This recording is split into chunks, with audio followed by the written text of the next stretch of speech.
ಕೋಸಲ ರಾಜ್ಯವನ್ನು ದಾಟುವಾಗ ಶ್ರೀರಾಮನು ಸೀತೆಗೆ ತನ್ನ ರಾಜ್ಯದ ಕಥೆಯನ್ನು ಹೇಳಿದನು. ಕೋಸಲ ರಾಜ್ಯವು ಮನು ಚಕ್ರವರ್ತಿಯಿಂದ ಕಟ್ಟಲ್ಪಟ್ಟಿತ್ತು. ಆ ರಾಜ್ಯವನ್ನು ಮನುವು ಇಕ್ಷ್ವಾಕುವಿನಿಗೆ ಕೊಟ್ಟನು. ಇಕ್ಷ್ವಾಕುವು ಸೂರ್ಯವಂಶದವನು. ಶ್ರೀರಾಮನ ವಂಶದ ಮೂಲ ಪುರುಷ ಆತ. ವಂಶ ಪಾರಂಪರ್ಯವಾಗಿ ಬಂದ ಕೋಸಲ ರಾಜ್ಯವು ಈಗ ದಶರಥನ ಆಳ್ವಿಕೆಯಲ್ಲಿ ಇತ್ತು. ಕೋಸಲದ ಗಡಿಗಳಲ್ಲಿ ನದಿ ಹರಿಯುತ್ತಿತ್ತು. ಅಲ್ಲಲ್ಲಿ ಗೋವುಗಳು ಮೇಯುತ್ತಿದ್ದವು. ಹಸುರಿನ ಸಮೃದ್ಧಿಯಿಂದ ರಾಜ್ಯ ಸುಭಿಕ್ಷವಾಗಿತ್ತು. ಕೋಸಲ ರಾಜ್ಯವನ್ನು ದಾಟಿದ ನಂತರ ಶ್ರೀರಾಮನು ಅಯೋಧ್ಯೆಯ ಕಡೆ ಮುಖ ಮಾಡಿ ಕೈ ಮುಗಿದುಕೊಂಡು, ತಾಯಿ, ಅಯೋಧ್ಯೆಯನ್ನು ಪಾಲಿಸುವ ದೇವತೆಯೇ, ನಮ್ಮ ರಾಜ್ಯವನ್ನು ಕಾಪಾಡು. ಏನು ವಿಪತ್ತುಗಳು ಸಂಭವಿಸದಿರಲಿ, ಪ್ರಜೆಗಳು ಆರೋಗ್ಯದಿಂದ ಇರಲಿ, ಭರತನು ಧರ್ಮದಿಂದ ರಾಜ್ಯವಾಳಲಿ, ನಾವು ಅರಣ್ಯವಾಸ ಮುಗಿಸಿ ಬಂದ ನಂತರ ನಾವೆಲ್ಲ ಒಟ್ಟುಗೂಡುವಂತಾಗಲಿ ಎಂದು ಪ್ರಾರ್ಥಿಸಿಕೊಂಡನು. ನಂತರ ಅವರು ಗಂಗಾ ನದಿಯ ಸಮೀಪಕ್ಕೆ ಬಂದರು. ಗಂಗಾ ನದಿ ಆಗ ತುಂಬಿ ಪ್ರವಹಿಸುತ್ತಿತ್ತು. ಬಿಳಿಯ ನೊರೆಯ ಅಲೆಗಳು ಉಕ್ಕಿ ತೆರೆಗಳು ಉರುಳಿ ನದಿಯು ರಭಸದಿಂದ ಹರಿಯುತ್ತಿತ್ತು. ಗಂಗೆ ಬಹು ಪುಣ್ಯ ನದಿ. ಅದರ ದಡದಲ್ಲಿ ಅನೇಕ ಆಶ್ರಮಗಳು ಇದ್ದವು. ನದಿಯಲ್ಲಿ ಗಂಧರ್ವರು, ಕಿನ್ನರರು, ಅಪ್ಸರೆಯರು ಮೀಯುತ್ತಿದ್ದರು. ಪಶುಗಳು, ಪಕ್ಷಿಗಳು ಆಯಾಸ ಪರಿಹರಿಸಿಕೊಳ್ಳುತ್ತಾ ತಿಳಿ ನೀರನ್ನು ಕುಡಿಯುತ್ತಿದ್ದವು. ಹಂಸಗಳು, ನವಿಲುಗಳು ಮೊದಲಾದ ಪಕ್ಷಿಗಳು ಅಲ್ಲಿ ಹಾರಾಡುತ್ತಾ ಆಡುತ್ತಾ ಸೌಂದರ್ಯವನ್ನು ಇಮ್ಮಡಿಗೊಳಿಸಿದ್ದವು. ಗಂಗಾ ನದಿಯ ಸುಂದರ ಪ್ರವಾಹವನ್ನು ಕಂಡ ಕೂಡಲೇ ಶ್ರೀರಾಮನ ಮೈ ಪುಳಕಿತವಾಯಿತು. ಗಂಗಾವತರಣದ ಕತೆ ನೆನಪಿಗೆ ಬಂತು. ಅವನು ಭಕ್ತಿಯಿಂದ ನದಿಗೆ ನಮಸ್ಕರಿಸಿದನು. ಲಕ್ಷ್ಮಣ ಸೀತೆಯರೂ ಹಾಗೆ ಮಾಡಿದರು. ಶ್ರೀರಾಮ ಸೀತೆಗೆ ಗಂಗೆಯ ಕಥೆಯನ್ನು ಹೇಳಿದನು. ನಂತರ, ಲಕ್ಷ್ಮಣ, ನಾವು ಈ ರಾತ್ರಿಯನ್ನು ಗಂಗಾ ನದಿಯ ಪವಿತ್ರ ದಡದಲ್ಲೇ ಕಳೆಯೋಣ. ಇಲ್ಲಿಯೇ ಒಂದು ಗುಡಾರವನ್ನು ನಿರ್ಮಿಸು ಎಂದ. ಲಕ್ಷ್ಮಣನಿಗೂ ಗಂಗಾ ನದಿಯ ತೀರದಲ್ಲೇ ಇರಬೇಕೆಂದು ಆಸೆ. ಅವನು ಸಂತೋಷದಿಂದ ಗುಡಾರ ಕಟ್ಟಲು ಆರಂಭಿಸಿದ. ಶ್ರೀರಾಮನು ಆ ರಾತ್ರಿ ಇಳಿದುಕೊಂಡಿದ್ದ ಪ್ರದೇಶದ ಹೆಸರು ಶೃಂಗಿಬೇರಪುರ. ಅದರ ರಾಜ ಬೇಡ್ರವನು. ಅವನ ಹೆಸರು ಗುಹ. ಅವನು ಅತಿ ಬಲಶಾಲಿ. ಚಿಕ್ಕಂದಿನಿಂದ ಶ್ರೀರಾಮನ ಆಪ್ತಮಿತ್ರ.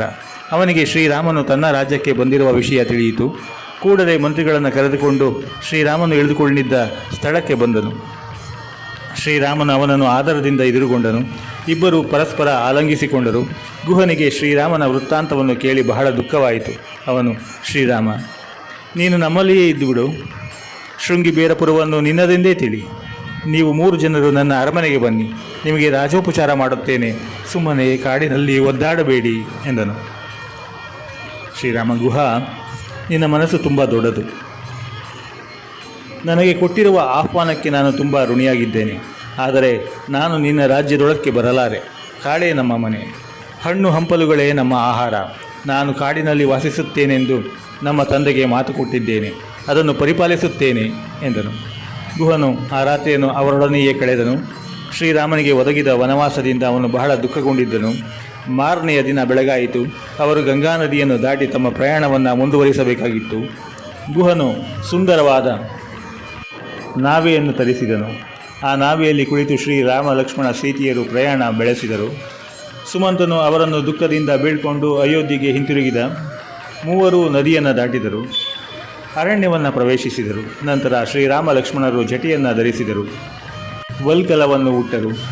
ನೋಡಿದವರಿಗೆ ಅವರು ಋಷಿಗಳಂತೆ ಕಾಣುತ್ತಿದ್ದರು. ಕಾಡನ್ನು ಪ್ರವೇಶಿಸಿದಾಗ ಶ್ರೀರಾಮನು, ಲಕ್ಷ್ಮಣ, ಈ ಅರಣ್ಯ ಬಹಳ ಘೋರವಾಗಿದೆ. ಇಲ್ಲಿ ಯಾವ ಯಾವ ಪ್ರಾಣಿಗಳಿವೆ, ಏನೇನು ಕ್ರೂರ ಜಂತುಗಳಿವೆ ಎಂಬುದು ನಮಗೆ ತಿಳಿಯದು. ಆದ್ದರಿಂದ ನಾವು ಸಾಕಷ್ಟು ಜಾಗರೂಕರಾಗಿರಬೇಕು. ನೀನು ಮುಂದೆ ಹೋಗು. ನಿನ್ನ ಹಿಂದೆ ಸೀತೆ ಬರಲಿ. ನಾನು ಅವಳ ಹಿಂದೆ ಇರುತ್ತೇನೆ. ನಾವಿಬ್ಬರೂ ಅವಳಿಗೆ ಭಯವಾಗದಂತೆ ರಕ್ಷಿಸೋಣ ಎಂದನು. ಹಾಗೆಯೇ ಹೊರಟರು. ಹಾಗೆಯೇ ಹೋಗುತ್ತಾ ಹೋಗುತ್ತಾ ಕತ್ತಲಾಯಿತು. ಒಂದು ಆಲದ ಮರದಡಿಯಲ್ಲಿ ಹುಲ್ಲನ್ನು ಹಾಸಿಕೊಂಡು ಮಲಗಿದರು. ಆದರೆ ನಿದ್ದೆಯೇ ಬರಲಿಲ್ಲ. ಶ್ರೀರಾಮನು ಕೋಸಲ ರಾಜ್ಯದ ಬಗ್ಗೆಯೇ ಚಿಂತಿಸುತ್ತಿದ್ದನು. ಅಯೋಧ್ಯೆಯ ಜನ ಈಗೇನು ಮಾಡುತ್ತಿರಬಹುದು? ದಶರಥನ ದುಃಖ ಇಳಿದಿರಬಹುದೇ? ನಮ್ಮ ತಾಯಿಯ ಸಂಕಟವನ್ನು ತಡೆಯುವವರು ಯಾರು? ಭರತನು ಕೈಕೇಯಿಯ ಮೇಲೆ ರೇಗಾಡಿದರೆ ಏನು ಗತಿ? ಅವನ ಪಟ್ಟಾಭಿಷೇಕ ಯಾವಾಗ ಎಂದೆಲ್ಲ ಯೋಚಿಸುತ್ತಿದ್ದನು. ಲಕ್ಷ್ಮಣನು, ಅಣ್ಣ, ನಿನ್ನನ್ನು ಕಾಡಿಗೆ ಅಟ್ಟಿದ ಆ ರಾಜ್ಯದ ಬಗ್ಗೆ ನಿನ್ನ ಹಂಬಲ ಇನ್ನೂ ತಪ್ಪಲಿಲ್ಲವೇ? ಈಗ ನಾವು ನಮ್ಮ ಯೋಗಕ್ಷೇಮವನ್ನು ನೋಡೋಣ. ನಾನು ಸದಾ ನಿಮ್ಮನ್ನು ರಕ್ಷಿಸುತ್ತೇನೆ. ನಿಮಗೆ ಹಣ್ಣು ಹಂಪಲುಗಳನ್ನು ತರುತ್ತೇನೆ. ಪ್ರಾಣಿಗಳನ್ನು ಬೇಟೆಯಾಡುತ್ತೇನೆ. ಈ ಕಾಡಿನಲ್ಲಿಯೇ ನಾವೇ ರಾಜರು ಎಂದನು.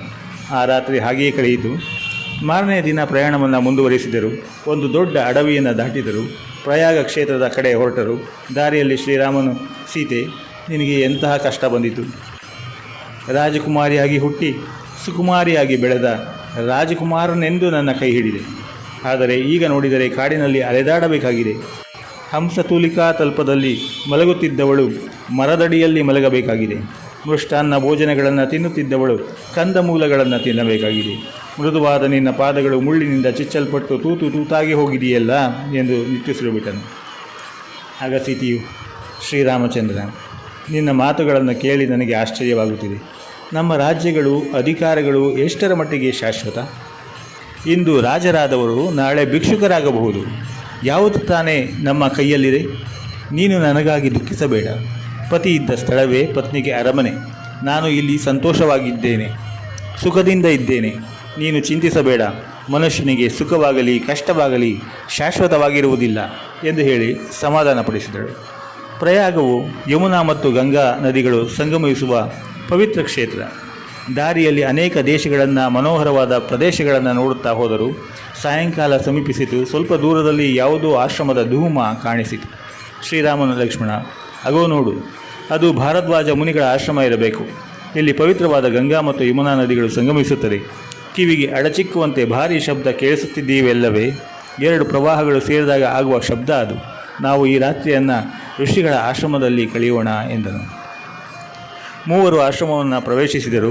ಭಾರದ್ವಾಜ ಮುನಿಗಳನ್ನು ಕಂಡು ನಮಸ್ಕರಿಸಿದರು. ತಮ್ಮ ಪರಿಚಯವನ್ನು ಮಾಡಿಕೊಂಡರು. ಮುನಿಗಳು ಅವರನ್ನು ಆಶೀರ್ವದಿಸಿದರು. ಹಣ್ಣು ಹಂಪಲುಗಳನ್ನು ಕೊಟ್ಟು ಆತಿಥ್ಯ ನಡೆಸಿದರು. ಆ ರಾತ್ರಿ ಅಲ್ಲಿಯೇ ಉಳಿದುಕೊಳ್ಳಲು ಅನುಕೂಲ ಮಾಡಿಕೊಟ್ಟರು. ನಂತರ, ಶ್ರೀರಾಮ, ನೀನು ಈ ಆಶ್ರಮದಲ್ಲಿಯೇ ಇದ್ದುಬಿಡು. ಹೇಗಿದ್ದರೂ ಇದು ಕಾಡು, ನಿನಗೆ ತೊಂದರೆಯೂ ಆಗುವುದಿಲ್ಲ ಎಂದರು. ಶ್ರೀರಾಮನು, ಮಹರ್ಷಿಗಳೇ, ನಿಮ್ಮ ಔದಾರ್ಯಕ್ಕೆ ನಾನು ಕೃತಜ್ಞನಾಗಿದ್ದೇನೆ. ಆದರೆ ಈ ಆಶ್ರಮ ಅಯೋಧ್ಯೆಗೆ ಸಮೀಪದಲ್ಲಿದೆ. ನಾವು ಇಲ್ಲಿರುವ ಸಂಗತಿ ತಿಳಿದರೆ ಅಯೋಧ್ಯಾವಾಸಿಗಳು ಇಲ್ಲಿಗೆ ಬರಲಾರಂಭಿಸುವರು. ಅದರಿಂದ ಆಶ್ರಮದ ಶಾಂತಿಗೆ ಭಂಗ ಬರುತ್ತದೆ. ನಾವು ದೂರದಲ್ಲಿ ವಿಶಾಂತವಾದ ಆಶ್ರಮವೊಂದರಲ್ಲಿ ಇರಬೇಕೆಂದು ನಿಶ್ಚಯಿಸಿದ್ದೇವೆ. ಅಂತಹ ಆಶ್ರಮಗಳು ಯಾವುದಾದರೂ ಇದ್ದರೆ ದಯವಿಟ್ಟು ತಿಳಿಸಿ ಎಂದು ಪ್ರಾರ್ಥಿಸಿಕೊಂಡರು. ಮಹರ್ಷಿಗಳು ಒಂದು ಕ್ಷಣ ಯೋಚಿಸಿ, ಇಲ್ಲಿಗೆ 10 ಹರಿದಾರಿ ದೂರದಲ್ಲಿ ಒಂದು ಪರ್ವತ ಇದೆ. ಅದರ ಹೆಸರು ಚಿತ್ರಕೂಟ. ಅಲ್ಲಿ ಅನೇಕ ಆಶ್ರಮಗಳಿವೆ. ಅಲ್ಲಿ ಕರಡಿಗಳು, ವಾನರಗಳು ಸಂಚರಿಸಿಕೊಂಡಿವೆ. ಬಹು ಸುಂದರವಾದ ಪರ್ವತ. ಅನೇಕ ಋಷಿಗಳ ತಪಸ್ಸಿನಿಂದ ಪವಿತ್ರವಾಗಿದೆ. ನೀವು ಅಲ್ಲಿ ವಾಸ ಮಾಡಬಹುದು. ಅಲ್ಲಿ ಗೆಡ್ಡೆ ಗೆಣಸುಗಳು ಸಿಗುತ್ತವೆ. ಆನೆಗಳು, ಜಿಂಕೆಗಳು ಹಿಂಡು ಹಿಂಡಾಗಿ ಅಲಿಯುತ್ತದೆ. ಆ ಪರ್ವತ ಶ್ರೇಣಿಯಲ್ಲಿ ನದಿಗಳು ಹರಿಯುತ್ತವೆ. ನೀರಿನ ಚಿಲುಮೆಗಳು, ಜಲಪಾತಗಳೂ ಇವೆ. ಒಟ್ಟಿನಲ್ಲಿ ಅದು ಬಹು ಸುಂದರವಾದ ಪ್ರದೇಶ ಎಂದರು. ಮಹರ್ಷಿಗಳು ಹೇಳಿದ ವರ್ಣನೆಯಿಂದ ಶ್ರೀರಾಮನು, ಲಕ್ಷ್ಮಣ, ಸೀತೆಯರು ಉತ್ಸಾಹಗೊಂಡರು. ನಾವು ಚಿತ್ರಕೂಟದಲ್ಲಿಯೇ ವಾಸ ಮಾಡೋಣ ಎಂದು ಅವರು ನಿಶ್ಚಯಿಸಿದರು. ಮಾರನೆಯ ದಿನ ಮೂವರು ಚಿತ್ರಕೂಟದ ಕಡೆಗೆ ಹೊರಟರು. ದಾರಿಯಲ್ಲಿ ಯಮುನಾ ಅಡ್ಡಲಾಗಿತ್ತು. ಒಣಗಿದ ಕಟ್ಟಿಗೆಗಳಿಂದ ಒಂದು ತೆಪ್ಪವನ್ನು ಕಟ್ಟಿದರು. ಕುಳಿತುಕೊಳ್ಳಲು ಲಾಮಂಚ, ನೇರಳೆ ಗಿಡದ ಕೊಂಬು, ಮೆದೆ ಹುಲ್ಲು ಹಾಕಿ ಸುಖಾಸೀನವನ್ನು ಸಿದ್ಧಪಡಿಸಿದರು. ತೆಪ್ಪದ ಮೇಲೆ ಕುಳಿತು ಯಮುನಾ ನದಿಯನ್ನು ದಾಟಿದರು. ನದಿಯ ದಕ್ಷಿಣ ದಡಕ್ಕೆ ಬಂದರು. ಅಲ್ಲಿ ವಿಶಾಲವಾದ ಒಂದು ಆಲದ ಮರವಿತ್ತು. ಅದಕ್ಕೆ ನಮಸ್ಕರಿಸಿ ಮುಂದುವರೆದರು. ದಾರಿಯಲ್ಲಿ ಅನೇಕ ಬಗೆಯ ಹೂ ಗಿಡಗಳಿದ್ದವು. ವಿವಿಧ ಬಣ್ಣದ ಮರಳುಗಳು ನೆಲವನ್ನು ಅಲಂಕರಿಸಿದ್ದವು. ಹಂಸ ಪಕ್ಷಿಗಳು ಹಾರಾಡುತ್ತಿದ್ದವು. ಮೂವರು ಪ್ರಕೃತಿಯ ಸೊಬಗನ್ನು ಸವಿಯುತ್ತಾ ಮುಂದೆ ಹೊರಟರು. ಚಿತ್ರಕೂಟವನ್ನು ತಲುಪಿದರು. ಭಾರದ್ವಾಜರು ತಿಳಿಸಿದ್ದಂತೆ ಚಿತ್ರಕೂಟ ಬಹಳ ಸುಂದರವಾದ ಸ್ಥಳ. ನವಿಲುಗಳು ಕೇಕೆ ಹಾಕುತ್ತಿದ್ದವು. ಚಿತ್ರ ವಿಚಿತ್ರ ಬಣ್ಣದ ಹೂಗಳು ಕಂಪನ್ನೆರೆಯುತ್ತಿದ್ದವು. ಸಣ್ಣ ಸಣ್ಣ ನದಿಗಳು, ಸುತ್ತಮುತ್ತಲ ಪರ್ವತ ಶ್ರೇಣಿ, ಜಲಪಾತಗಳು, ನೀರಿನ ಚಿಲುಮೆಗಳು ಸೌಂದರ್ಯವನ್ನು ಇಮ್ಮಡಿಸಿದ್ದವು. ಆ ಸ್ಥಳ ನಂದನವನದಂತೆ ಕಂಗೊಳಿಸುತ್ತಿತ್ತು. ಶ್ರೀರಾಮನ್, ಲಕ್ಷ್ಮಣ, ಭಾರದ್ವಾಜರು ನಮಗೆ ಬಹಳ ಒಳ್ಳೆಯ ಸ್ಥಳವನ್ನು ತೋರಿಸಿದ್ದಾರೆ. ನಾವು ಇಲ್ಲಿಯೇ ವಾಸ ಮಾಡೋಣ. ಒಂದು ಪರ್ಣಕುಟಿಯನ್ನು ಸಿದ್ಧಪಡಿಸು ಎಂದನು. ಲಕ್ಷ್ಮಣನು ಮರದ ದಿಮ್ಮಿಗಳನ್ನು ತಂದು ಗಟ್ಟಿಮುಟ್ಟಾದ ಸುಂದರವಾದ ಒಂದು ಪರ್ಣಕುಟಿಯನ್ನು ಕಟ್ಟಿದನು. ಹೂ ಗಿಡಗಳನ್ನು ನೆಟ್ಟನು. ಬಳ್ಳಿಗಳನ್ನು ಹಬ್ಬಿಸಿದನು. ಪರ್ಣಕುಟಿಯನ್ನು ಪೂಜಿಸಿ ಗೃಹ ಪ್ರವೇಶವನ್ನು ಮಾಡಿದರು. ರಾಮ, ಲಕ್ಷ್ಮಣ, ಸೀತೆಯರು ಅಲ್ಲಿಯೇ ವಾಸ ಮಾಡಲಾರಂಭಿಸಿದರು. ಇತ್ತ ಸುಮಂತನು ಶ್ರೀರಾಮನನ್ನು ಬೀಳ್ಕೊಂಡು ಅಯೋಧ್ಯೆಗೆ ಹಿಂತಿರುಗಿದ. ಅಯೋಧ್ಯೆಯಲ್ಲಿ ಎಲ್ಲಿಯೂ ಜನರ ಸುಳಿವೇ ಇಲ್ಲ. ಊರಿಗೆ ಊರೇ ಬಿಕೋ ಎನ್ನುತ್ತಿತ್ತು. ಯಾವಾಗಲೂ ಗಜಿಬಿಜಿ ಎನ್ನುತ್ತಿದ್ದ ಪ್ರದೇಶಗಳು ನಿರ್ಜನವಾಗಿದ್ದವು. ಸುಮಂತನಿಗೆ ಅದನ್ನು ಕಂಡು ಬಹಳ ದುಃಖವಾಯಿತು. ಕೆಲವು ಕಡೆ ಜನರು ಗುಂಪಾಗಿ ನಿಂತು ಶ್ರೀರಾಮನ ಗುಣಗಳನ್ನು ಕೊಂಡಾಡುತ್ತಿದ್ದರು. ಮತ್ತೆ ಕೆಲವರು ಕೈಕೇಯಿಯನ್ನು, ಹಲವರು ದಶರಥನನ್ನು ಬೈಯುತ್ತಿದ್ದರು. ಸುಕುಮಾರರಾದ ರಾಮ, ಲಕ್ಷ್ಮಣ, ಸೀತೆಯರು ಕಾಡಿನಲ್ಲಿ ಹೇಗೆ ವಾಸ ಮಾಡುವರೆಂದು ಚಿಂತಿಸುತ್ತಿದ್ದರು. ಸುಮಂತನು ಅರಮನೆಗೆ ಬಂದನು. ಈ 5 ದಿನಗಳಲ್ಲೇ ದಶರಥನು ದುಃಖ ಭಾರದಿಂದ ತೀರ ವಯಸ್ಸಾದವನಂತೆ ತೋರುತ್ತಿದ್ದನು. ಅವನ ಕೊನೆಗಳಿಗೆ ಸಮೀಪಿಸಿದಂತೆ ತೋರುತ್ತಿತ್ತು. ಕೌಸಲ್ಯಾದೇವಿ ಅವನ ಬಳಿಯಲ್ಲೇ ಕುಳಿತಿದ್ದಳು. ಸುಮಂತನನ್ನು ಕಂಡ ಕೂಡಲೇ ಅವರಿಬ್ಬರ ದುಃಖ ಉಕ್ಕಿ ಬಂತು. ದಶರಥನು, ಸುಮಂತ, ನನ್ನ ಮಕ್ಕಳು ಎಲ್ಲಿಗೆ ಹೋದರು? ಯಾವ ಕಾಡಿನಲ್ಲಿ ಅವರು ವಾಸ ಮಾಡುತ್ತಾರೆ? ಅವರ ಆಹಾರವೇನು? ತೀವ್ರವಾದ ಚಳಿ, ಗಾಳಿ ಮತ್ತು ಬಿಸಿಲುಗಳಿಂದ ಅವರು ಹೇಗೆ ರಕ್ಷಿಸಿಕೊಳ್ಳುತ್ತಾರೆ? ಮಳೆ ಬಂದರೆ ಅವರ ಗತಿ ಏನು? ಇಲ್ಲಿದ್ದಾಗ ರಥಗಳಲ್ಲೇ ಓಡಾಡುತ್ತಿದ್ದವರು ಕಾಡಿನ ಕಲ್ಲು ಮುಳ್ಳುಗಳ ಹಾದಿಯಲ್ಲಿ ಹೇಗೆ ನಡೆಯುವುದು ಎಂದು ಕೇಳಿದನು. ಸುಮಂತನು, ಮಹಾರಾಜ, ಅವರು ನೀನು ತಿಳಿದಷ್ಟು ಕಷ್ಟದಲ್ಲಿಲ್ಲ. ಅವರು 3 ಗಂಗಾ ನದಿಯನ್ನು ದಾಟಿ ಭಾರದ್ವಾಜ ಮುನಿಗಳ ಆಶ್ರಮದ ಕಡೆಗೆ ಹೊರಟರು. ಅಲ್ಲಿಯವರಿಗೆ ಪುರಜನರು ಅವರನ್ನು ಹಿಂಬಾಲಿಸಿದರು. ಮಾರ್ಗದಲ್ಲಿ ಶ್ರೀರಾಮನ ಗೆಳೆಯ ಗುಹನು ಅವರನ್ನು ಬಹುವಾಗಿ ಉಪಚರಿಸಿದನು. ಕಾಡಿನಲ್ಲಿ ಅವರು ಹೆಚ್ಚು ತೊಂದರೆಪಟ್ಟಂತೆ ಕಾಣಲಿಲ್ಲ. ಶ್ರೀರಾಮ ಲಕ್ಷ್ಮಣರು ಚಿಕ್ಕಂದಿನಲ್ಲಿಯೇ ವಿಶ್ವಾಮಿತ್ರನ ಜೊತೆಯಲ್ಲಿ ಕಾಡಿಗೆ ಹೋಗಿರಲಿಲ್ಲವೇ? ಸೀತೆಯು ಆನಂದದಿಂದಲೇ ಇದ್ದಳು. ಪ್ರಕೃತಿ ಸೌಂದರ್ಯವನ್ನು ನೋಡಿ ಅವಳು ಆನಂದ ಪಡುತ್ತಿದ್ದಳು. ಅಲ್ಲದೆ ಶ್ರೀರಾಮನು ಅವಳೊಂದಿಗೆ ಇರುವನಲ್ಲವೇ? ಸತಿಗೆ ಪತಿಯ ಸಹವಾಸಕ್ಕಿಂತ ಹೆಚ್ಚಿನ ಸುಖ ಬೇಕೆ? ಅವರು 3 ಆನಂದದಿಂದಲೇ ಇದ್ದಾರೆ. ನೀನು ಚಿಂತಿಸಬೇಡ. ಶ್ರೀರಾಮನು ನಿಮ್ಮೆಲ್ಲರಿಗೂ ನಮಸ್ಕಾರಗಳನ್ನು ತಿಳಿಸಿದನು. ಭರತ ಶತ್ರುಘ್ನರಿಗೆ ಆಶೀರ್ವಾದವನ್ನು ಹೇಳಿದ್ದಾನೆ. ಭರತನು ಚೆನ್ನಾಗಿ ರಾಜ್ಯಭಾರ ಮಾಡಿಕೊಂಡು ಪ್ರಜೆಗಳನ್ನು ಪಾಲಿಸಬೇಕೆಂದು ತಿಳಿಸಿದ್ದಾನೆ. 14 ವರ್ಷಗಳು ಬೇಗನೆ ಕಳೆದು ಹೋಗುತ್ತವೆ. ನಾನು ಕೂಡಲೇ ಹಿಂದಿರುಗುತ್ತೇನೆ, ನೀವು ಚಿಂತಿಸಬೇಡಿ ಎಂದು ಹೇಳಿದ್ದಾನೆ ಎಂದನು. ಸುಮಂತನು ಹೇಳಿದ ಮಾತುಗಳನ್ನು ಕೇಳಿ ದಶರಥ ಮತ್ತು ಕೌಸಲ್ಯರ ಮನಸ್ಸಿಗೆ ಬಹಳ ವೇದನೆಯಾಯಿತು. ಅವರು ಮತ್ತೆ ಮತ್ತೆ ಶ್ರೀರಾಮನ ದೊಡ್ಡ ಗುಣಗಳನ್ನು ಕೊಂಡಾಡುತ್ತಾ ವಿಲಪಿಸಿದರು. ದಶರಥ ಹಾಗೆಯೇ ಮೂರ್ಛೆ ಹೋದ. ಸ್ವಲ್ಪ ಹೊತ್ತಿನ ನಂತರ ಜ್ಞಾನ ತಿಳಿದು ಎದ್ದ ಕೌಸಲ್ಯೆಯನ್ನು ಕುರಿತು, ಕೌಸಲ್ಯೇ, ನಾನಿನ್ನು ಹೆಚ್ಚು ವೇಳೆ ಬದುಕುವುದಿಲ್ಲ. ನಾನು ಪುತ್ರಶೋಕದಲ್ಲಿಯೇ ಸಾಯಬೇಕೆಂಬ ಶಾಪವಿದೆ. ಅದರಂತೆ ನಾನು ಶ್ರೀರಾಮನ ವಿರಹದಲ್ಲಿಯೇ ಪ್ರಾಣ ಬಿಡುತ್ತೇನೆ ಎಂದನು. ಕೌಸಲ್ಯ, ಅಯ್ಯೋ, ಕೆಟ್ಟ ಮಾತನಾಡಬೇಡಿ. ನಿಮಗೆಂತಹ ಶಾಪ, ನಿಮಗೆಂತಹ ತಾಪ? ದಯವಿಟ್ಟು ಸುಮ್ಮನಿರಿ ಎಂದಳು. ದಶರಥನ, ಕೌಸಲ್ಯೆ, ನಿನಗೆ ವಿಷಯ ತಿಳಿಯದು. ಇದು ಬಹಳ ಹಿಂದೆ ನಡೆದ ಸಂಗತಿ. ಆಗ ನನಗೆ ಇನ್ನೂ ಮದುವೆಯಾಗಿರಲಿಲ್ಲ. ನನಗೆ ಬೇಟೆಯ ಹುಚ್ಚು ಬಹಳವಾಗಿತ್ತು. ಒಂದು ದಿನ ರಾತ್ರಿ ಬೆಳದಿಂಗಳು ಬಹಳ ಮನೋಹರವಾಗಿತ್ತು. ಆ ರಾತ್ರಿಯಲ್ಲಿ ಬೇಟೆಯಾಡಬೇಕೆಂದು ಆಸೆಯಾಯಿತು. ಬಿಲ್ಲು ಬಾಣಗಳನ್ನು ತೆಗೆದುಕೊಂಡು ಸರಿಯೂ ನದಿಯ ಸಮೀಪದಲ್ಲಿದ್ದ ಅರಣ್ಯದ ಬಳಿಗೆ ಬಂದೆ. ಆಗ ದೂರದಲ್ಲಿ ನದಿಯ ಹತ್ತಿರ ಯಾರೋ ನೀರು ಕುಡಿಯುತ್ತಿರುವಂತೆ ಗುಳುಗುಳು ಶಬ್ದವಾಯಿತು. ಕೇಳುವುದಕ್ಕೆ ಅದು ಆನೆಯು ನೀರು ಕುಡಿಯುವ ಸದ್ದಿನಂತೆ ಇತ್ತು. ಆ ದಿನಗಳಲ್ಲಿ ನಾನು ಶಬ್ದವೇದಿ ಎಂದು ಹೆಸರು ಪಡೆದಿದ್ದೆ. ಎಷ್ಟೇ ಕತ್ತಲಿದ್ದರೂ ಸದ್ದು ಬಂದ ಕಡೆ ಬಾಣ ಬಿಡುತ್ತಿದ್ದೆ. ನಾನು ಇಟ್ಟ ಗುರಿ ಎಂದೂ ತಪ್ಪುತ್ತಿರಲಿಲ್ಲ. ಆ ರಾತ್ರಿಯೂ ಹಾಗೆಯೇ ಆಯಿತು. ಸದ್ದು ಬಂದ ಕಡೆ ಗುರಿ ಇಟ್ಟು ಬಾಣ ಬಿಟ್ಟೆ. ಅದು ಗುರಿ ಮುಟ್ಟಿತು. ಕೂಡಲೇ ಅಯ್ಯೋ ಎಂದು ಯಾರೋ ಚೀರಿಕೊಂಡ ಸದ್ದು ಕೇಳಿಸಿತು. ಅದನ್ನು ಕೇಳಿ ನನಗೆ ಗಾಬರಿಯಾಯಿತು. ಯಾವುದೋ ಪ್ರಾಣಿ ಎಂದುಕೊಂಡು ಬಾಣವನ್ನು ಬಿಟ್ಟಿದ್ದೆ. ಆದರೆ ಈ ಧ್ವನಿ ಕೇಳಿದರೆ ಅದು ಮನುಷ್ಯರಂತಿದೆ. ನಾನು ಕೂಡಲೇ ಧ್ವನಿ ಬಂದ ಕಡೆ ಓಡಿದೆ. ಪಾಪ, ಒಬ್ಬ ಋಷಿಕುಮಾರ ನೆಲದ ಮೇಲೆ ಬಿದ್ದಿದ್ದ. ನಾನು ಬಿಟ್ಟ ಬಾಣ ಅವನ ಎದೆಗೆ ಚುಚ್ಚಿತ್ತು. ಬಳಬಳನೆ ರಕ್ತ ಸುರಿಯುತ್ತಿತ್ತು. ಋಷಿಕುಮಾರ ಈಗಲೂ ಆಗಲೂ ಸಾಯುವಂತಿದ್ದ. ನಾನು ಕೈ ಮುಗಿಕೊಂಡು, ಋಷಿಕುಮಾರ, ತಿಳಿಯದೆ ನಾನು ಬಹುದೊಡ್ಡ ತಪ್ಪು ಮಾಡಿಬಿಟ್ಟೆ. ದಯವಿಟ್ಟು ಕ್ಷಮಿಸಿ. ನೀವು ಸಾಯುವ ಮುನ್ನ ಏನು ಕೆಲಸವಾಗಬೇಕಾದರೂ ಹೇಳಿ, ನಾನು ಮಾಡುತ್ತೇನೆ. ಅಯ್ಯೋ, ನನ್ನ ವಿದ್ಯೆಯೇ ನನಗೆ ಮುಳುವಾಯಿತಲ್ಲ ಎಂದು ಶೋಕಿಸಲಾರಂಭಿಸಿದೆ. ಆ ಋಷಿಕುಮಾರನು, ನಾನು ಒಬ್ಬ ಋಷಿಯ ಪುತ್ರ. ನನ್ನ ತಂದೆ ತಾಯಿಗಳಿಬ್ಬರು ಹಣ್ಣು ಮುದುಕರು. ಅವರಿಗೆ ಕಣ್ಣು ಕಾಣದು. ನಾನು ಅವರಿಬ್ಬರ ಸೇವೆಯನ್ನು ಮಾಡಿಕೊಂಡಿರುವೆ. ಅವರಿಗೆ ಬಾಯಾರಿಕೆಯಾಯಿತೆಂದು ನೀರು ತರಲು ಬಂದೆ. ಪಾತ್ರೆಯಲ್ಲಿ ನೀರು ತುಂಬುತ್ತಿರುವಾಗ ನಿನ್ನ ಬಾಣ ಬಂದು ಬಡಿಯಿತು. ನನಗೆ ಸಾವಿನ ಹೆದರಿಕೆ ಇಲ್ಲ. ಆದರೆ ಮುದಿ ತಂದೆ ತಾಯಿಗಳನ್ನು ನೋಡಿಕೊಳ್ಳುವುದು ಯಾರೂ ಇಲ್ಲವಲ್ಲ ಎಂದು ದುಃಖವಾಗಿದೆ. ಮುಪ್ಪಿನಲ್ಲಿ ತಂದೆ ತಾಯಿಗಳನ್ನು ಮಕ್ಕಳೇ ಸಾಕಬೇಕಲ್ಲವೇ? ಚಿಕ್ಕಂದಿನಲ್ಲಿ ಅವರು ನಮ್ಮನ್ನು ಸಾಕಿ ಸಲಹಿ ಪೋಷಿಸುವುದಕ್ಕೆ ನಾವು ಅಷ್ಟಾದರೂ ಮಾಡಬೇಕಲ್ಲವೇ? ಈಗ ನಾನು ಅಕಾಲದಲ್ಲಿ ಮರಣ ಹೊಂದಿದರೆ ಅವರ ಗತಿಯೇನು ಎಂದು ದುಃಖಿಸಿದ. ನಾನು, ಋಷಿಕುಮಾರ, ನೀನು ಚಿಂತಿಸಬೇಡ. ನಿಮ್ಮ ತಂದೆ ತಾಯಿಯರನ್ನು ಸಾಕುವ ಹೊಣೆಗಾರಿಕೆ ನನ್ನದು. ನನ್ನ ಸ್ವಂತ ತಂದೆ ತಾಯಿಗಳಂತೆ ಅವರನ್ನು ನೋಡಿಕೊಳ್ಳುತ್ತೇನೆ ಎಂದು ಆಶ್ವಾಸನೆ ನೀಡಿದೆ. ನನ್ನ ಮಾತುಗಳನ್ನು ಕೇಳಿ ಋಷಿಕುಮಾರನು ನಿಶ್ಚಿಂತೆಯಿಂದ ಪ್ರಾಣ ಬಿಟ್ಟ.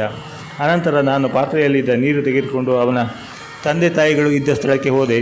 ನನ್ನ ಹೆಜ್ಜೆಯ ಸದ್ದು ಕೇಳಿ ಅವರು ತಮ್ಮ ಮಗನೆಂದುಕೊಂಡು, ಮಗು, ಇಷ್ಟೇಕೆ ತಡವಾಯಿತು ಎಂದು ಕೇಳಿದರು. ಅವರ ಮಾತನ್ನು ಕೇಳಿ ನನ್ನ ಹೃದಯವೇ ಬಾಯಿಗೆ ಬಂದಂತೆ ಆಯಿತು.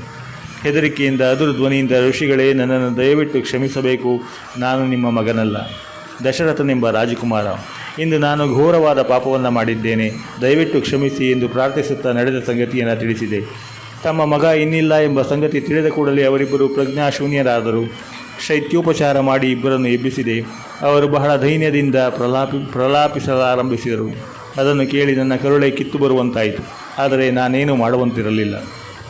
ಕೊನೆಗೆ ಆ ಋಷಿಯ ಕೋಪ ಮತ್ತು ದುಃಖಗಳಿಂದ ತನ್ನನ್ನು ತಾವೇ ತಡೆದುಕೊಳ್ಳಲಾರದೆ ಹೋದರು. ನನ್ನನ್ನು ಕುರಿತು, ದಶರಥ, ನೀನು ನಮಗೆ ಮರಣಕಾಲದಲ್ಲಿ ಪುತ್ರ ಶೋಕವನ್ನು ತಂದಿಟ್ಟಿದ್ದೀಯೇ, ನಿನಗೂ ಪುತ್ರ ಶೋಕದಿಂದಲೇ ಮರಣವಾಗಲಿ ಎಂದು ಶಾಪ ಕೊಟ್ಟನು. ನೋಡಿದೆಯಾ ಕೌಸಲ್ಯೆ, ನಾವು ಮಾಡಿದ ಪಾಪ ನಮ್ಮನ್ನೇ ಅಂಟಿಕೊಳ್ಳುತ್ತದೆ. ತಿಳಿದೋ ತಿಳಿಯದೆಯೋ ನಾವು ಇತರರಿಗೆ ಕೊಡುವ ತೊಂದರೆ ಒಂದಲ್ಲ ಒಂದು ದಿನ ನಮಗೂ ಉಂಟಾಗುತ್ತದೆ. ನನ್ನದೇ ಇದಕ್ಕೆ ಜೀವಂತ ಉದಾಹರಣೆ. ನನಗೆ ಇನ್ನು ಈ ಜೀವನದ ಮೇಲೆ ಆಸೆ ಇಲ್ಲ. ಶ್ರೀರಾಮ, ನನ್ನ ಕಂದ, ನನ್ನನ್ನು ಬಿಟ್ಟು ನೀನೆಲ್ಲಿಗೆ ಹೋದೆ ಎಂದು ಪ್ರಲಾಪಿಸುತ್ತಾ ಹಾಗೆಯೇ ಮರಣ ಹೊಂದಿದನು. ದಶರಥನ ಮರಣದಿಂದ ಎಲ್ಲರೂ ದಿಗ್ಭ್ರಾಂತರಾದರು. ಕೌಸಲ್ಯೆ, ಸುಮಿತ್ರೆಯರು ಮೂರ್ಛೆ ತಪ್ಪಿದರು. ಇತರ ಆಸ್ಥಾನಿಕರು ಗಟ್ಟಿಯಾಗಿ ಶೋಕಿಸಲಾರಂಭಿಸಿದರು. ಅತ್ಯಂತ ಕ್ರೂರವಾದ ಆ ರಾತ್ರಿ ಬಹಳ ಕಷ್ಟದಿಂದ ಕಳೆಯಿತು. ಮಾರನೆಯ ದಿನ ಬೆಳಗಾಯಿತು. ದಶರಥ ಮಹಾರಾಜನು ಮರಣ ಹೊಂದಿದ ವಿಷಯ ಪ್ರಜೆಗಳಿಗೆ ತಿಳಿಯಿತು. ಅವರಿಗೆ ನಂಬಿಕೆಯೇ ಆಗದ ಸುದ್ದಿ ಅದು. ದಶರಥ ಮಹಾರಾಜ ಸತ್ತು ಹೋದ, ದೇಶ ಅನಾಥವಾಯಿತು, ನಮಗಿನ್ನಾರು ಗತಿ ಎಂದು ಗಾಬರಿಗೊಂಡರು. ಎಲ್ಲರೂ ರಾಜನ ಮರಣಕ್ಕಾಗಿ ದುಃಖಿಸುತ್ತಾ ಅಲ್ಲಲ್ಲಿ ಗುಂಪು ಕಟ್ಟಿಕೊಂಡು ದೇಶದ ಭವಿಷ್ಯದ ಬಗ್ಗೆ ಚಿಂತಿಸಲಾರಂಭಿಸಿದರು. ದಶರಥನು ಮರಣ ಹೊಂದಿದ್ದಾನೆ. ಶ್ರೀರಾಮ ಲಕ್ಷ್ಮಣರು ಕಾಡಿಗೆ ಹೋಗಿದ್ದಾರೆ. ಭರತ ಶತ್ರುಘ್ನರು ಪರ ಊರಿಗೆ ಹೋಗಿದ್ದಾರೆ. ಈಗ ನಮ್ಮ ರಾಜ್ಯ ಅನಾಥವಾಯಿತು. ರಾಜನಿಲ್ಲದ ರಾಜ್ಯ ನಾವಿಕನಿಲ್ಲದ ದೋಣಿಯಂತೆ. ಈಗ ನಮ್ಮನ್ನು ರಕ್ಷಿಸುವವನು ಯಾರು? ಆಳುವವರು ಯಾರು? ಪ್ರಜೆಗಳು ಅನ್ಯಾಯದಿಂದ ನಡೆದರೆ, ನೀತಿ ಬಿಟ್ಟು ನಡೆದರೆ ಶಿಕ್ಷೆ ವಿಧಿಸುವವರು ಯಾರು? ರಾಜ್ಯದಲ್ಲಿ ಮುಖಂಡರು ಇಲ್ಲದಿದ್ದರೆ ನ್ಯಾಯ ಮತ್ತು ಧರ್ಮಗಳಿಗೆ ಬೆಲೆ ಇರುವುದಿಲ್ಲ. ಪ್ರಜೆಗಳು ಇಚ್ಛೆ ಬಂದಂತೆ ವರ್ತಿಸುತ್ತಾರೆ. ಕಳ್ಳಕಾಕರು, ಪುಂಡ ಪೋಖರಿಗಳು ತಲೆ ಎತ್ತಿಕೊಳ್ಳುತ್ತಾರೆ. ಬಡವನನ್ನು ಶ್ರೀಮಂತನು ಸುಲಿಯುತ್ತಾನೆ. ಬಲಿಷ್ಠನಾದವನು ದುರ್ಬಲನಾದವನನ್ನು ಧ್ವಂಸಗೊಳಿಸಲು ಪ್ರಯತ್ನಿಸುತ್ತಾನೆ. ನಾಯಕನಿಲ್ಲದ ರಾಜ್ಯದಲ್ಲಿ ಗುರುಗಳಿಗೆ, ಹಿರಿಯರಿಗೆ ಗೌರವ ಸಿಗುವುದಿಲ್ಲ. ಹೆಂಗಸರಿಗೆ ಮರ್ಯಾದೆ ದೊರಕುವುದಿಲ್ಲ. ದೇವರ ಮೇಲೆ, ತಪಸ್ಸುಗಳ ಮೇಲೆ ಭಕ್ತಿ ಕಮ್ಮಿಯಾಗುತ್ತಾ ಹೋಗುತ್ತದೆ. ಧರ್ಮ ಸಡಿಲವಾಗುತ್ತದೆ. ಅನ್ಯಾಯ ತಾಂಡವವಾಡುತ್ತದೆ. ಸಮರ್ಥನು, ಧರ್ಮಿಷ್ಠನು, ನ್ಯಾಯವಂತನೂ ಆದವನ ಕೈಯಲ್ಲಿ ರಾಜ್ಯಾಡಳಿತವಿದ್ದರೆ ಈ ತೊಂದರೆಗಳು ಉದ್ಭವಿಸುವುದಿಲ್ಲ. ಅಯ್ಯೋ, ಈಗ ನಮ್ಮ ಗತಿಯೇನು, ರಾಜ್ಯದ ಗತಿಯೇನು ಎಂದು ಚಿಂತಿತರಾದರು. ಇತ್ತ ಅರಮನೆಯಲ್ಲಿ ವಸಿಷ್ಠರು ಸಮಾಧಾನ ತಂದುಕೊಂಡರು. ಹುಟ್ಟಿದವನಿಗೆ ಸಾವು ತಪ್ಪದು. ಎಲ್ಲರೂ ಒಂದು ದಿನ ಸಾಯಲೇಬೇಕು. ಆದರೆ ದಶರಥ ಮಹಾರಾಜನು ಅಕಾಲದಲ್ಲಿ ಮರಣ ಹೊಂದಿದ್ದಾನೆ. ಇದು ನಮ್ಮೆಲ್ಲರ ದುರ್ದೈವ. ಹಾಗೆಂದು ನಾವು ಈಗ ಕೈಕಟ್ಟಿ ಕುಳಿತುಕೊಳ್ಳುವ ಹಾಗಿಲ್ಲ. ದಶರಥನ ಅಂತ್ಯಕ್ರಿಯೆಗಳನ್ನು ನಡೆಸಬೇಕು. ಅನಾಥವಾಗಿರುವ ಈ ರಾಜ್ಯಕ್ಕೆ ಒಬ್ಬ ರಾಜನನ್ನು ಆರಿಸಬೇಕು. ರಾಮ ಲಕ್ಷ್ಮಣರು ಕಾಡಿಗೆ ಹೋಗಿದ್ದಾರೆ. ಇನ್ನು 14 ವರ್ಷಗಳು ಮುಗಿಯುವವರೆಗೆ ಎಷ್ಟು ಹೇಳಿದರೂ ಅವರು ಇಲ್ಲಿಗೆ ಹಿಂತಿರುಗುವುದಿಲ್ಲ. ಆದ್ದರಿಂದ ಭರತ ಶತ್ರುಘ್ನರನ್ನು ಕಳಿಸಬೇಕು. ಅನಂತರ ಮುಂದಿನ ಕಾರ್ಯಗಳ ಬಗ್ಗೆ ಚಿಂತಿಸೋಣ ಎಂದು ಯೋಚಿಸಿ 5 ಜನ ದೂತರನ್ನು ಕರೆಸಿದರು. ಅವರನ್ನು ಕುರಿತು, ನೀವೀಗ ಕೇಕೆಯ ದೇಶದ ರಾಜಧಾನಿಯಾದ ರಾಜಗೃಹಕ್ಕೆ ಹೋಗಿ ಕೇಕೆಯ ಮಹಾರಾಜನಿಗೆ ನನ್ನ ನಮಸ್ಕಾರಗಳನ್ನು ತಿಳಿಸಿ, ಭರತ ಶತ್ರುಘ್ನರು ಅಲ್ಲಿಯೇ ಇದ್ದಾರೆ, ಅವರನ್ನು ಕೂಡಲೇ ಅಯೋಧ್ಯೆಗೆ ಬರುವಂತೆ ಪ್ರಾರ್ಥಿಸಿಕೊಳ್ಳಿ. ಇದು ನನ್ನ ಪ್ರಾರ್ಥನೆ ಎಂದು ತಿಳಿಸಿ. ಅವರಿಗೆ ಬೇರೆ ಯಾವ ವಿಷಯವನ್ನೂ ತಿಳಿಸಬೇಡಿ. ಈ ಕೆಲಸ ಬಹಳ ಶೀಘ್ರವಾಗಿ ಆಗಬೇಕು. ಆದ್ದರಿಂದ ಬಹಳ ವೇಗವಾಗಿ ಓಡುವ ಕುದುರೆಗಳನ್ನು ತೆಗೆದುಕೊಂಡು ಕೂಡಲೇ ಹೊರಡಿ. ಶವವನ್ನು ಹೆಚ್ಚು ದಿನ ಇಟ್ಟುಕೊಂಡು ಕಿಡಿಸಬಾರದು. ಅದು ಯಾರಿಗೂ ಒಳ್ಳೆಯದಲ್ಲ ಎಂದರು. ದೂತರು ಕುದುರೆಗಳ ಮೇಲೆ ಆ ದಿನವೇ ಕೇಕೆಯ ದೇಶದ ಕಡೆಗೆ ವೇಗವಾಗಿ ಪ್ರಯಾಣ ಬೆಳೆಸಿದರು. ಕೇಕೆಯ ರಾಜ್ಯ ಅಯೋಧ್ಯೆಗೆ ಬಹಳ ದೂರದಲ್ಲಿತ್ತು. ಕುದುರೆಯ ಮೇಲೆ ಅಲ್ಲಿಗೆ ಹೋಗಿ ಬರಲು ಕನಿಷ್ಠ ಪಕ್ಷ 10 ದಿನಗಳಾದರೂ ಬೇಕು. ಅಲ್ಲಿಯವರೆಗೆ ಕೆಡದಂತೆ ಶವವನ್ನು ಕಾಪಾಡಬೇಕು. ಅದಕ್ಕಾಗಿ ದೊಡ್ಡ ಕೊಪ್ಪರಿಗೆಯಲ್ಲಿ ಎಣ್ಣೆಯನ್ನು ತುಂಬಿ ದಶರಥನ ಶವವನ್ನು ಅದರಲ್ಲಿಟ್ಟರು. ಅದರ ಸಮೀಪದಲ್ಲಿಯೇ ದಶರಥನ ಪತ್ನಿಯರು, 100 ಜನ ಭಟರು, ಪುರೋಹಿತರು ಹಗಲು ರಾತ್ರಿ ಕಾವಲು ಕುಳಿತರು. ಇತ್ತ ದೂತರು ಬಹಳ ವೇಗವಾಗಿ ಪ್ರಯಾಣ ಮಾಡಿದರು. ದಾರಿಯಲ್ಲಿ ಅಡ್ಡವಾದ ಕಾಡುಗಳನ್ನು, ನದಿಗಳನ್ನು ದಾಟಿದರು. ಹಲವಾರು ರಾಜ್ಯಗಳನ್ನು ಹಾದು ಕೇಕೆಯ ರಾಜ್ಯವನ್ನು ತಲುಪಿದರು. ರಾಜನ ಆಸ್ಥಾನಕ್ಕೆ ಹೋಗಿ ರಾಜನನ್ನು ಕಂಡು ನಮಸ್ಕರಿಸಿದರು. ವಸಿಷ್ಠರು ಕಳುಹಿಸಿದ ಕಾಣಿಕೆಗಳನ್ನು ಅರ್ಪಿಸಿದರು. ನಂತರ ಭರತನನ್ನು ಭೇಟಿ ಮಾಡಿದರು. ದೂತರನ್ನು ಕಂಡು ಭರತನು, ಸೌಮ್ಯರೇ, ನಮ್ಮ ತಂದೆಯವರ ಆರೋಗ್ಯ ಹೇಗಿದೆ? ನಮ್ಮ ತಾಯಿ ಕೌಸಲ್ಯೆ, ಸುಮಿತ್ರೆ, ಕೈಕೇಯಿಯವರು ಹೇಗಿರುವರು?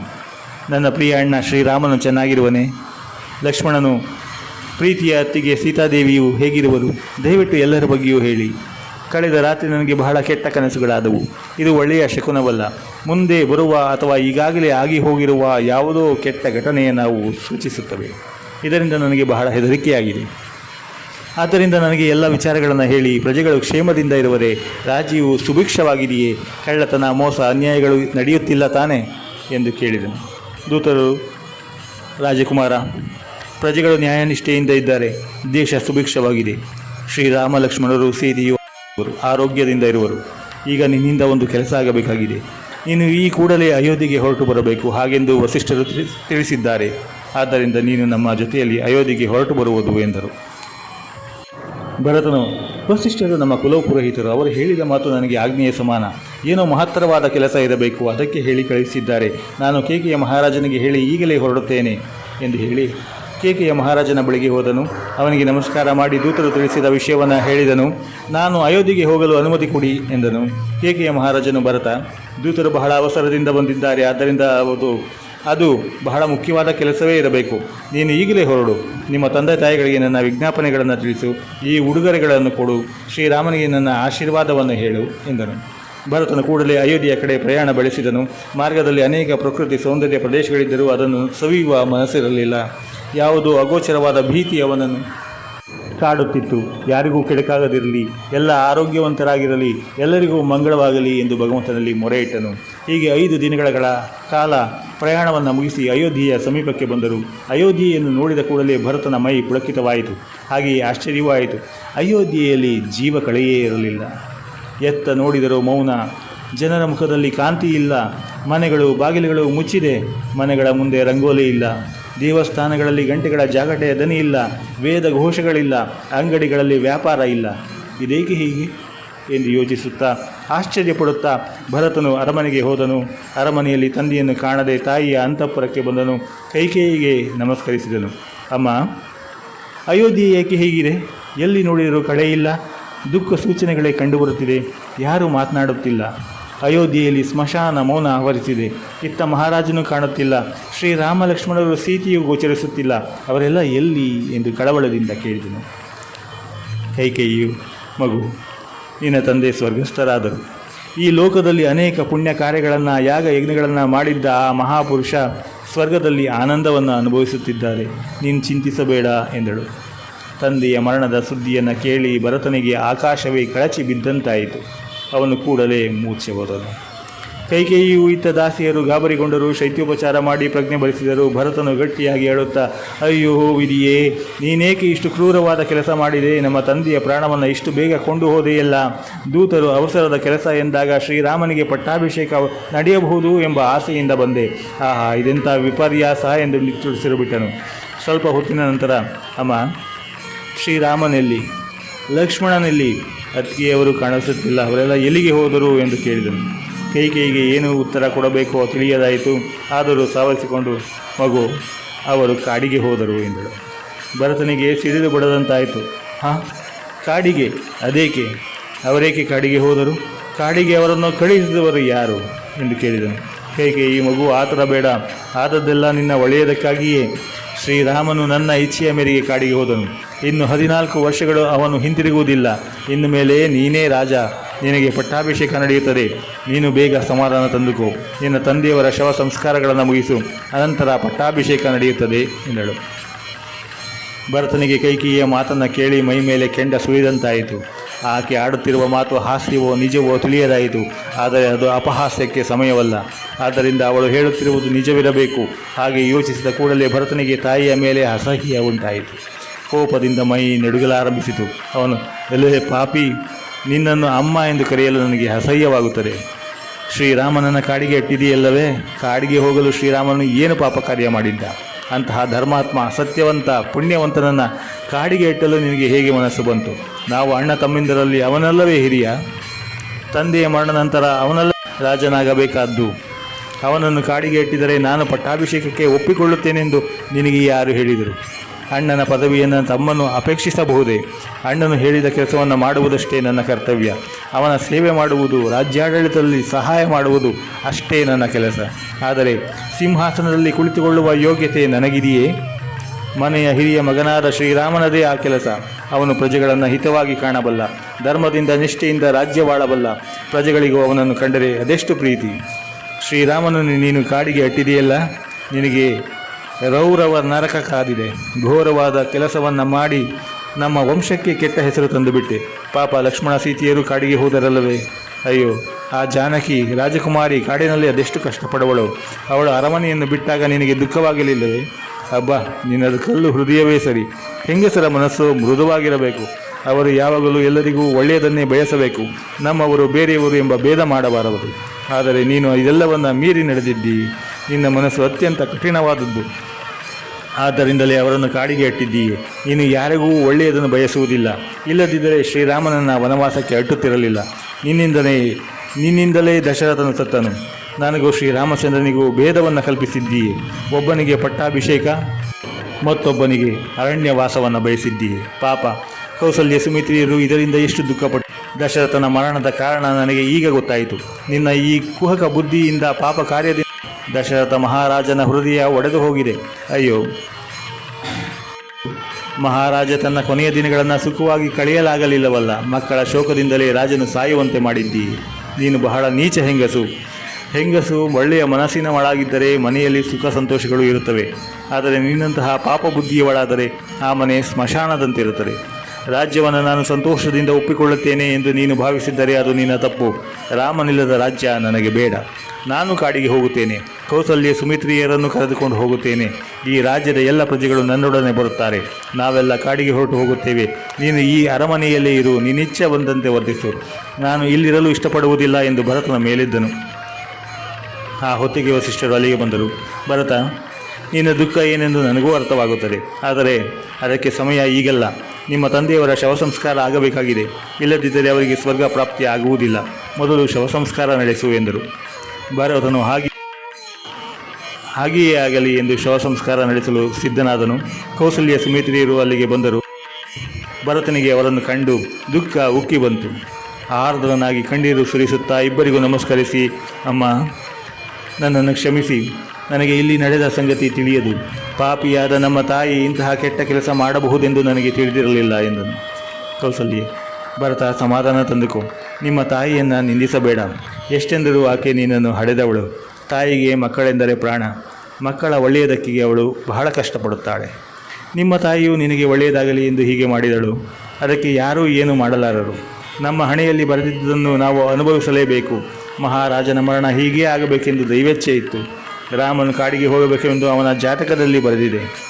ಇದೆಲ್ಲಕ್ಕೂ ಕೈಕೇಯಿ ಒಂದು ನಿಮಿತ್ತ ಮಾತ್ರ. ಆದ್ದರಿಂದ ನೀನು ಯಾರನ್ನೂ ನಿಂದಿಸಬೇಡ.